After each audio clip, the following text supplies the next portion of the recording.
Top 10 of the Expensive Ponzi Scheme Ripoffs. Today, we delve into a realm where trust is shattered, dreams are crushed, and fortunes vanish into thin air. In this unsettling journey, we present to you the top 10 Expensive Ponzi Scheme Ripoffs. A chilling chronicle of the most audacious financial scams that have left a trail of devastation in their wake. Fasten your seatbelts as we embark on a journey through the annals of financial history, uncovering the most egregious Ponzi scheme ripoffs that have affected the lives of countless unsuspecting victims. Hey there, welcome to New Money Luxury, your all-in-one source for all things about athletes, celebrities, and royalties, where we talk about their lifestyle, spending habits, and luxurious means of living. Sit back, relax, and don't forget to like the video and subscribe to our channel, and so you won't miss any of our uploads. Number 10. Bernie Madoff, Bernard L. Madoff Investments Securities LLC. Madoff distributed fabricated balance statements to each and every investor in order to give the impression that their money was growing and prospering. Investors started pulling their money out of their investments as the markets began to drop, and Madoff was unable to provide for them. Because of Madoff's Ponzi scheme, $65 billion was stolen from unsuspecting investors. This is by far the most well-known Ponzi scheme that has ever been perpetrated. Number 9.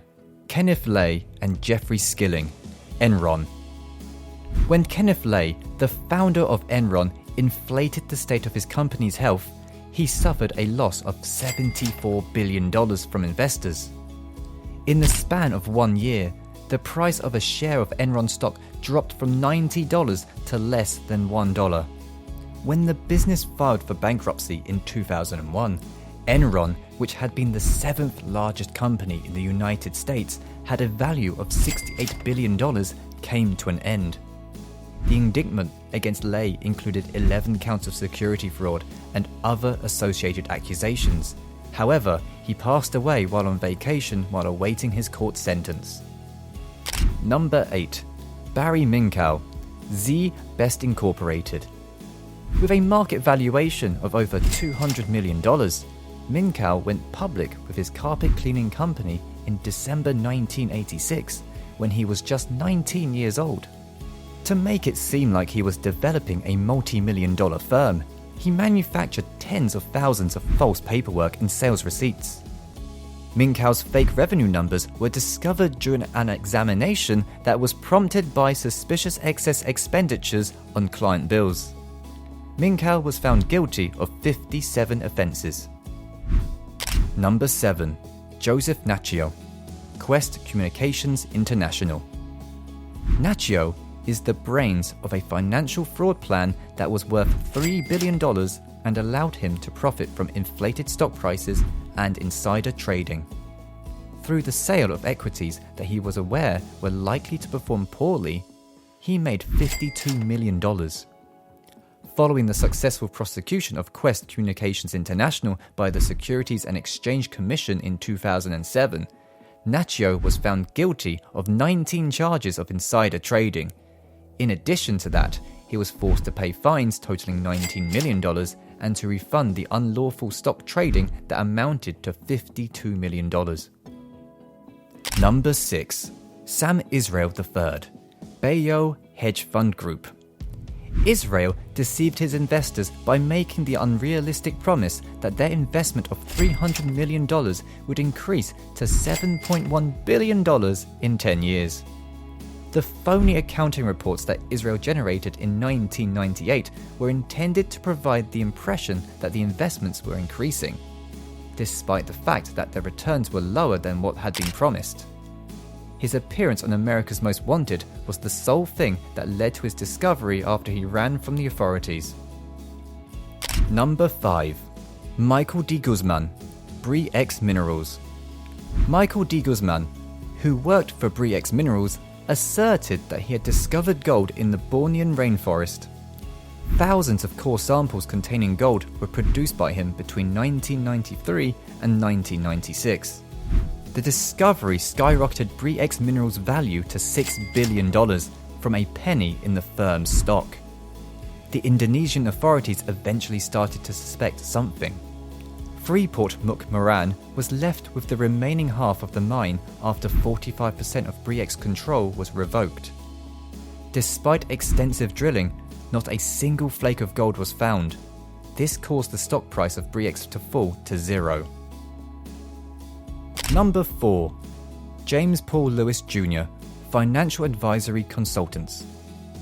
For 20 years, Lewis scammed investors by making use of a pyramid scheme. In order to get new investors, he depended on referrals from his existing customers, promising them large returns on their investments. The Securities and Exchange Commission submitted a complaint on December 22, 2003, claiming that Lewis had committed securities fraud.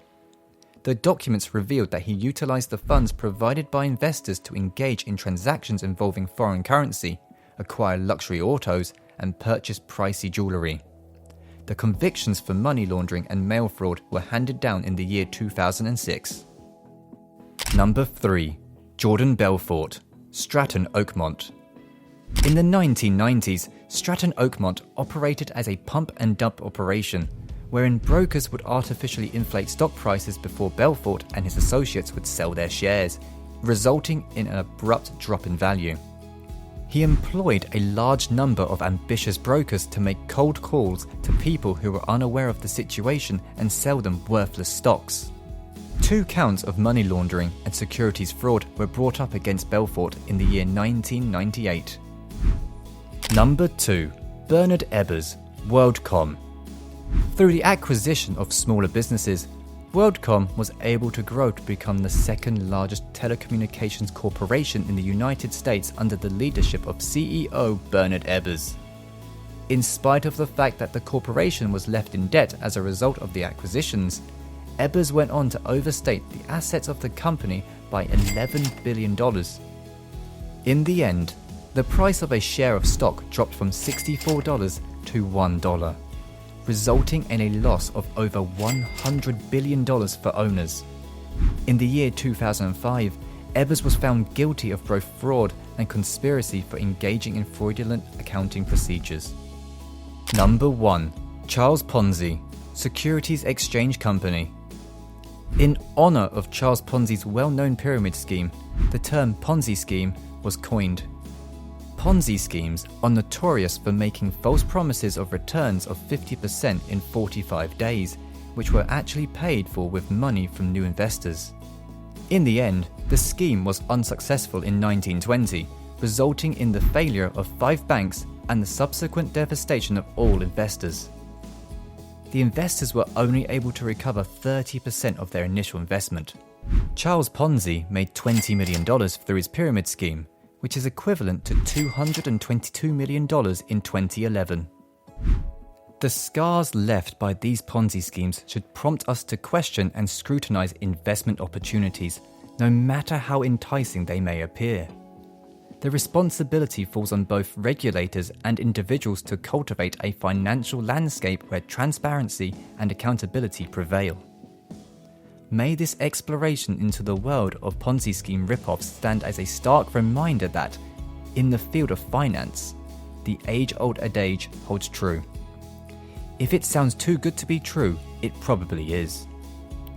Let us learn from the mistakes of the past, empower ourselves with knowledge, and collectively strive for a future where trust is earned, not exploited, and where financial prosperity is built on the solid foundation of integrity and honesty.